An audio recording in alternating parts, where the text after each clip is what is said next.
You grow the best spinach when you think of building a fertile bed before planting, then supply small, timely doses of nitrogen as the leaves begin to push. Keep the soil or potting mix in the right pH range, hold moisture even, and protect the surface with mulch. Spinach responds to that restraint with dense, dark green rosettes. Start by preparing the root zone. Spinach performs best at a pH of 6.0, 7.0 in soil that drains well yet holds moisture. Work 2 to 3 inches of compost into the top 6 to 8 inches of garden soil to improve structure and provide trace nutrients. Before you sow or transplant, incorporate a complete granular fertilizer, something like 15, 5 to 10, or 18, 6 to 12, at 1 pound per 100 square feet of bed, about 1 teaspoon per square foot, or 1 pound per 35 feet of row. Use a plain fertilizer without herbicides. Weed and feed products do not belong around vegetables. If you're planting in containers, especially if you're reusing the pots from cherry tomatoes, you can keep the existing mix if the crop was healthy. Pull out old roots, break up the mix, and flush it thoroughly until 10-20% drains out the bottom to leach built-up salts. Refresh the volume with 25 to 50% new, high-quality potting mix and blend in 10 to 20 finished compost by volume. Many bagged mixes include controlled-release fertilizer and promise to feed up to 6 months. But much of that charge is spent after a tomato crop, and cool fall temperatures slow what remains. Plan to feed spinach lightly and regularly, rather than relying on leftovers. As you rebuild the mix, you can add a slow-release fertilizer at the low end of the label rate, often about 1 tablespoon per gallon of mix.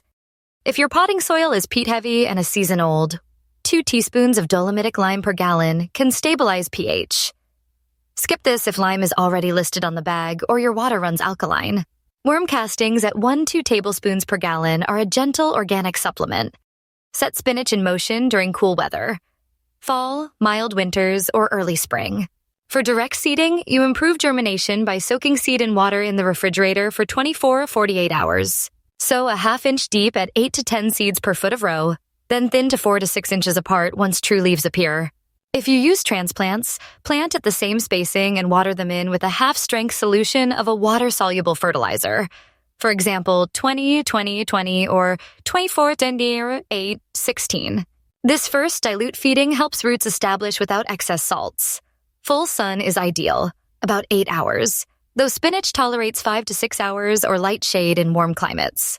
2 weeks after thinning or transplanting, make the most important fertilizer move, the side dress. Because you are growing leaves, nitrogen drives yield and color. Apply a high nitrogen fertilizer such as 21-0-0 at a light rate and place it just off the row. In beds and rows, use 1/2 cup for every 35 feet of row, splitting it into 2 narrow bands a few inches from the plants on either side. For small plots, that's about 2/3 of a teaspoon per linear foot, split on both sides. Scratch it into the top inch of soil and water immediately to move nutrients into the root zone and prevent burn.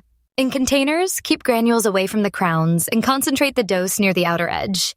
For a typical 12-inch, about 5-gallon pot, 1-2 teaspoons of 21-0 in a thin ring near the rim is plenty. Water thoroughly after every dry application. Right after that side dress, mulch to protect the investment. A 1/2 to 1 inch of fine mulch, clean straw, shredded leaves, grass clippings, or compost conserves moisture, curbs splashing, and buffers temperature swings that can stress the crop. Maintain even soil moisture from here on. Steady water improves nutrient uptake, sweetness, and texture, and it helps delay bolting when the weather flickers warm. Containers benefit from a little and often liquid feeding plan. Instead of repeating heavy dry doses, apply a half-strength water-soluble fertilizer every 2 to 3 weeks during cool weather. If you prefer organic inputs, fish emulsion, commonly 5-to-1-1, at 1 tablespoon per gallon on the same schedule works well.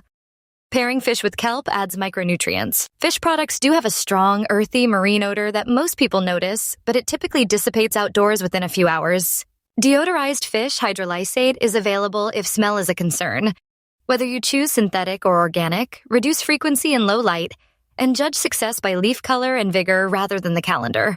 Spinach is a modest feeder, and overdoing nitrogen causes more problems than it solves. Aim for leaves that are deep, even green and firm. If older leaves pale and growth slows, repeat a very light side dress or resume half-strength liquid feeding.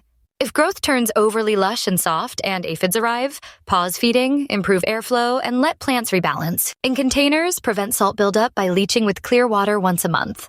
Water until 10 times 20% of the volume drains out. Then resume your normal schedule. Always keep fertilizer granules off the foliage. If any land on leaves, brush them away and irrigate promptly. A few practical details keep the program efficient. In a 12-inch pot, you can fit 6 to 8 plants at 4 to 6 inches apart.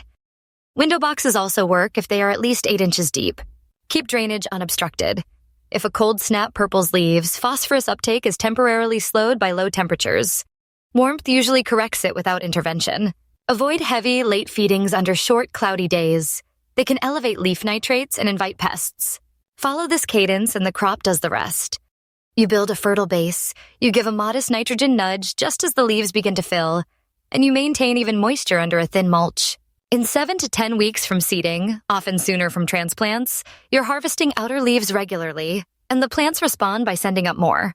The result is exactly what you are after.